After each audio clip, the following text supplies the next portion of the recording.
Olá, sou o pastor Carlos Macord, estou aqui em São José dos Campos, no Vale do Paraíba.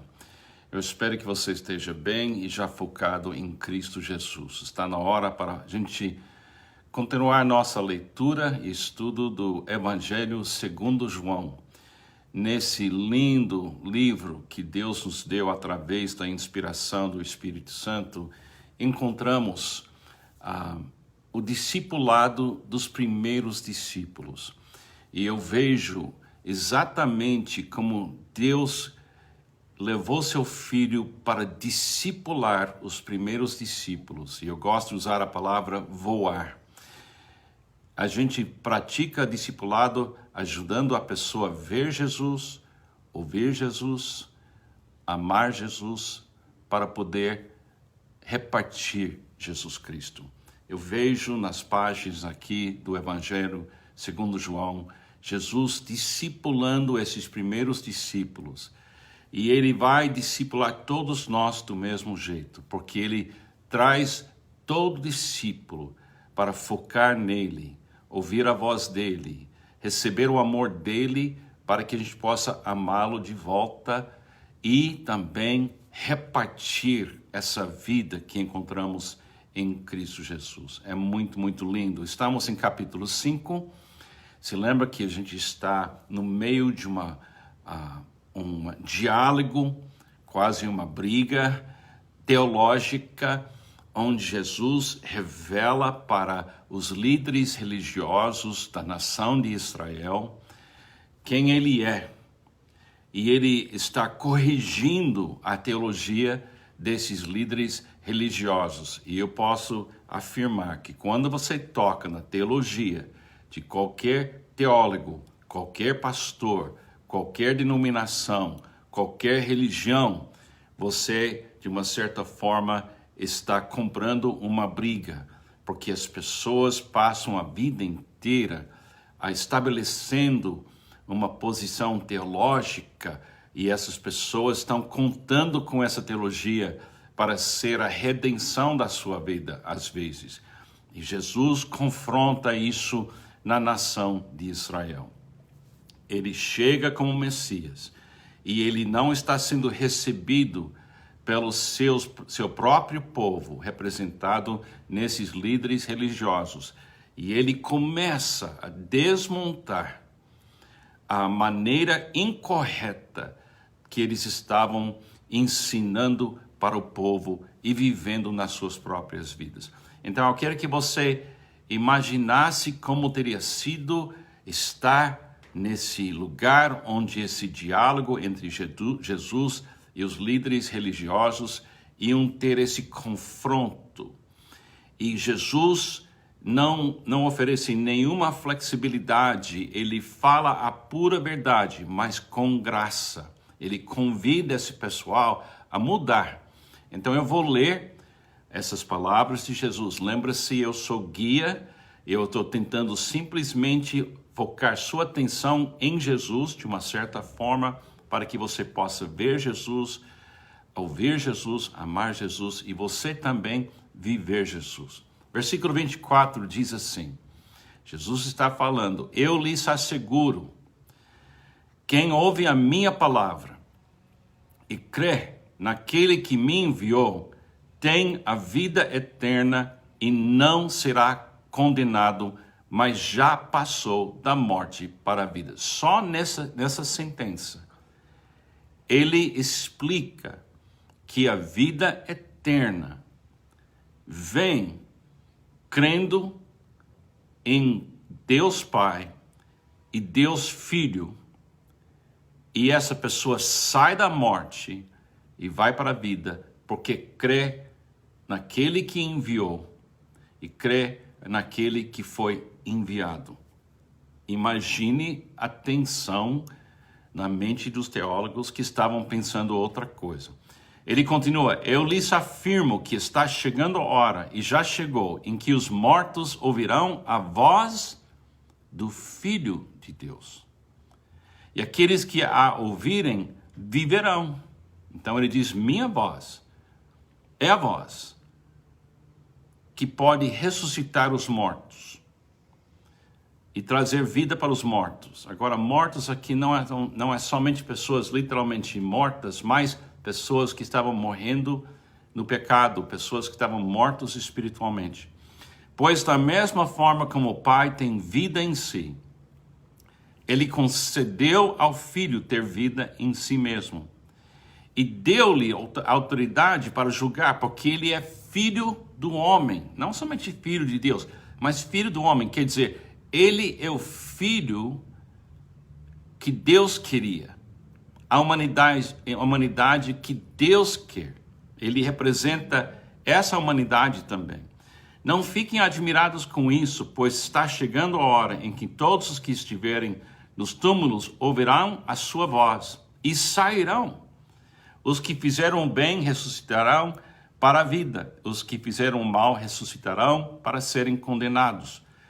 Por mim mesmo não posso fazer. Eu julgo apenas conforme ouço. E o meu julgamento é justo, pois não procuro agradar a mim mesmo, mas aquele que me enviou. Aí ele faz a sua ligação permanente e perfeita com o Pai, bem claro. Se testifico acerca de mim mesmo, o meu testemunho não é válido. Há outro que testemunha a mim meu favor, e sei que o seu testemunho a meu respeito é válido. Vocês enviaram representantes a João, e ele testemunhou da verdade. Não que eu busque testemunho humano, mas menciono isso para que vocês sejam salvos. João era uma candeia que queimava e irradiava luz. Durante certo tempo, vocês quiseram alegrar-se com a sua luz. Eu tenho um testemunho maior do que o de João, o próprio obra que o Pai me deu para concluir e que eu estou realizando, testemunha que o Pai me enviou. E o Pai que me enviou, Ele mesmo testemunhou a meu respeito. Vocês, olha aqui que declaração para esse grupo religioso. Vocês nunca ouviram a sua voz, nem viram a sua forma, nem a sua palavra habita em vocês, pois não creem naquele que Ele enviou. Então Jesus se coloca como a prova. Se não me aceitar, você não entendeu nada. Vocês estudam cuidadosamente as Escrituras, porque pensam que nelas você tem a vida eterna. E são as Escrituras que testemunham a meu respeito. Contudo, vocês não querem vir a mim para terem vida. Deixa eu terminar somente com uma coisa que mais me preocupa, como pastor. É que a gente, às vezes, estuda as Escrituras pensando de uma forma errada. A gente estuda as Escrituras procurando aqui dentro a vida eterna. A gente pensa assim, aqui dentro tem a informação que eu preciso adquirir e compreender e viver.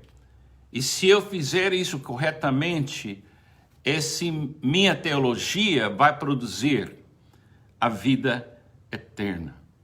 Mas aqui Jesus diz, não, vocês não estão pensando corretamente. Da mesma forma que João Batista foi a luz que ajudou eles a conhecer Jesus, como o enviado de Deus, a Bíblia também, o papel da Bíblia, ou o propósito da vida, a função da Bíblia, é me levar a perceber quem é Jesus, me levar a vê-lo, ouvi-lo, amá-lo, para poder vivê-lo. A Bíblia é a luz divina, perfeita, que diz para mim, olha aqui, Carlos, veja ele, Carlos, ouça ele, Carlos, ame ele, Carlos, viva ele, Carlos. O que ele queria oferecer para essas pessoas não era fim do seu estudo das Escrituras.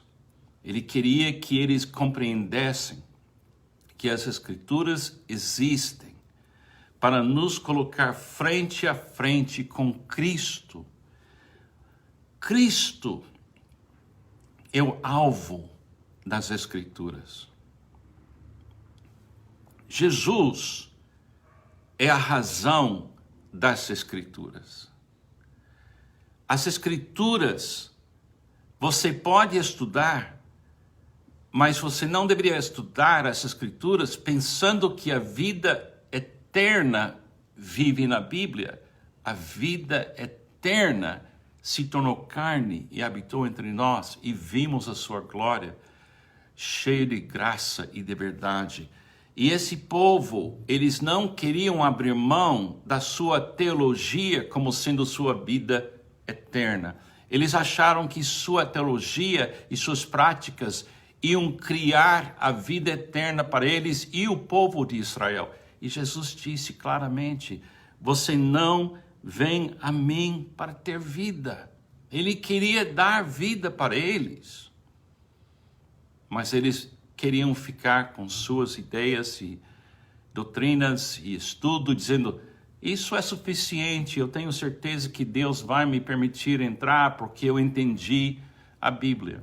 Gente, a Bíblia foi dada para a gente ver o caminho, a verdade e a vida, que é Cristo. E ninguém vem ao Pai a não ser por Ele. Não tem nada na minha casa que é mais preciosa para mim pessoalmente, para minha esposa, do que a Bíblia. Mas ela é preciosa porque a Bíblia me leva para um encontro face a face com Jesus Cristo, que agora habita em mim. Ouça essas palavras de Jesus. Veja Ele agindo. Veja Ele amando. Deixe Ele amar você profundamente. E depois você vai poder repartir essa vida e levar pessoas até Jesus e deixar elas na presença dEle, como você vive na presença dEle. Que Deus te abençoe. Pense nessas coisas. Leia João capítulo 5 várias vezes. Você vai ver, o Espírito Santo vai abrir seus olhos, que Jesus é tudo. E Ele é a vida. E Ele é a voz. E Ele é a salvação. Ele é tudo para nós. Amém e amém. Deus te abençoe.